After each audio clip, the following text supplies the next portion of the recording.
Hey guys, welcome to the Liberal Hive Mind, a channel solely focused on exposing the abundant hypocrisy of the left. You know, it really does feel like a kind of collapse, and we know that due to the signs. The first sign of political party collapse is infighting. All of a sudden, after a devastating loss, if there's a whole bunch of chirping and a whole bunch of finger pointing, then you know it's pretty much over. I mean, when you got reports like this, showing that Democrats are also starting to quibble over how the party should recalibrate its approach to Donald Trump during his second go-around, one House Democrat said the party needs to pick and choose their battles and get past this idea that they call Trump derangement syndrome. Democrats just literally attacked everything he did. We could never agree with anything, never give him credit for anything. We can never say, well, actually securing the border is a good idea. I just disagree with how he's doing it, the lawmaker said. If you're seeing reports like that, you know that pretty much the jig is up and it's all falling apart. Folks, the infighting has begun. The Democrat Party is imploding, and it now seems like some of their most prominent voices are really starting to see some discouraging signs. In other words, the grift is up. Let me show you guys exactly what I mean by that, as David Pacman gives us a little bit of an insight into just how bad it is on the other side. We got some stuff to get into, so let's roll the tape. All right, folks, so here's an interesting little moment.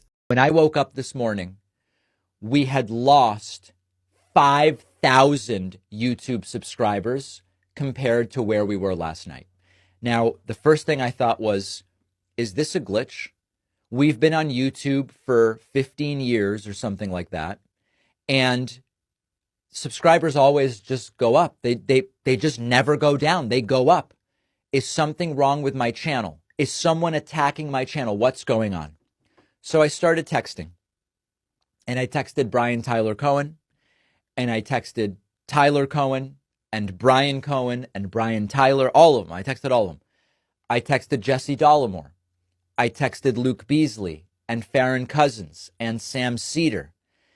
And every single one of our channels since last night is hemorrhaging subscribers.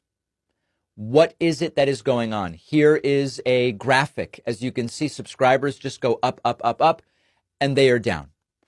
It is not just YouTube subscribers. We are seeing record cancellations of paid memberships. Record cancellations. These are the people that keep the show running.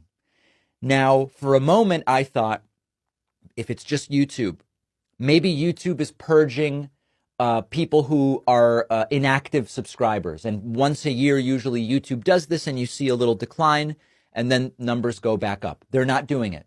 They're not doing it. And if that were the case, we wouldn't be seeing paid membership cancellations on the website. So now I understand what is going on. It's terrifying, but it is happening. A lot of people are checking out. I heard anecdotally from a couple dozen people who said, you know, David, I just can't do it anymore. I just can't do it. I'm checking out. I'm out.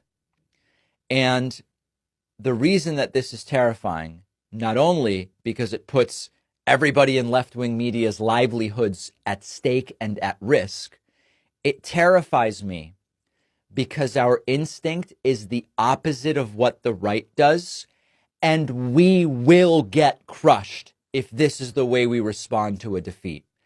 The right wants us not to exist. The right wants to decimate independent progressive media. And that right there, of course, for those of you guys who don't know, that's David Pacman, one of the top left-wing content creators in the left-wing space, and he seems absolutely perplexed. How am I losing all of these subscribers? How's it going so bad? He looks confused, bewildered. He can't seem to figure it out why people are jumping ship. But let's be absolutely clear here, because it's really not all that complicated. For the last year, but really for the last, let's call it a decade, these kinds of creators have been gaslighting their audiences, feeding them the exact same spoon-fed narrative that the mainstream media has been pushing down all of our throats. You know, as if propping Joe Biden up wasn't bad enough. Oh, he's totally fine, guys. Meanwhile, Joe Biden's drooling on the freaking kitchen table. If that wasn't bad enough, they've been riding some kind of train of delusion the moment Kamala Harris got announced as his replacement, as if she was the second coming of Obama, this unbeatable force in American politics, the most qualified candidate that we'd ever seen. That was the narrative, and all of these guys just bought it hook, line, and sinker, even when they knew it was bogus. And now guess what? None of it was true. No wonder your audience is so pissed. Kamala Harris was an absolute train wreck of a candidate, and everyone who's paying attention, the people living outside of the left-wing echo chamber, could see it from a mile away. But of course, David and others like him ignored reality and chose to double down on the lies. They just pushed the party propaganda, along with all of their buddies in the media, presenting Kamala Harris as a brand new individual. She had been unburdened by what had been, and she was now an unstoppable juggernaut who could not be questioned. Oh, her policies? Oh, don't even get me started. Have you ever heard of communism? And so they did nothing but duck their heads and play propagandist in hopes to just get her by the American people. We just want to win, even if it means sacrificing credibility. Well, now you lost, and I think a lot of people are realizing that the left-wing analysis was totally partisan. They're just always presenting the headline, that's it. The headline and the talking points. And that's why they were so wrong, predicting 300 plus electoral votes for Kamala Harris, citing all of these bogus polls, all these big polls that had Kamala up big, but they were bogus, garbage. Most of them oversampling Democrats by ridiculous margins, and these left-wingers knew it, but they never delved into the crosstabs. You got the right having an honest conversation, looking at voter registration, party affiliation, showing where the trends are going, focused on a lot of the polls like Atlas Intel, for instance, that seem to have accurately sampled the country and the swing states. You could tell that their RD and independent sampling was much more in line with what we were seeing with Gallup and voter registration, but the left-wingers ignored it all. Oh, it's a right-wing poll, ignore it. Just keep paying attention to the New York Times and the Morning Compost. All of our friends in the media have their forecasts as Kamala Harris winning this election. Betting markets don't mean anything, even though the betting markets are actually pretty damn good at this. They ignored it all purposely, refusing to acknowledge the truth because it didn't fit their narrative. And when you do that for years and you string people along, eventually people jump ship. You ignored the data, you ignored reality, and now you're confused. People just don't like being lied to, and they'd rather live in the real world than live in the left-wing fairy tale land. And now, I don't know about you guys, but it certainly seems to me like a lot of people are snapping out of this left-wing Narnia world, now aren't they? No matter where you looked,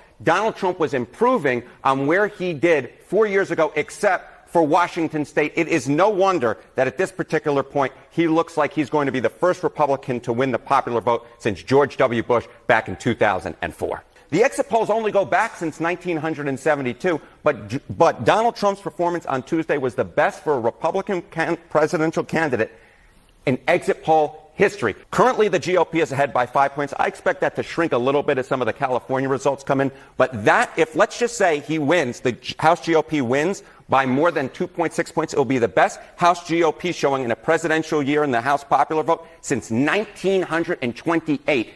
If there's any viewer out there who is that old, God bless you. But the bottom line is it was probably the best House GOP national vote showing during most of our viewers' lifetimes. Yeah, I don't know, but it just certainly feels like something is happening here, and I just can't help but get a good feeling about it. Anyways, that's pretty much what I got for you guys. Hopefully you enjoyed the video. If you did, make sure to leave a like and possibly subscribe. Thanks for watching, and I'll see you on the next one.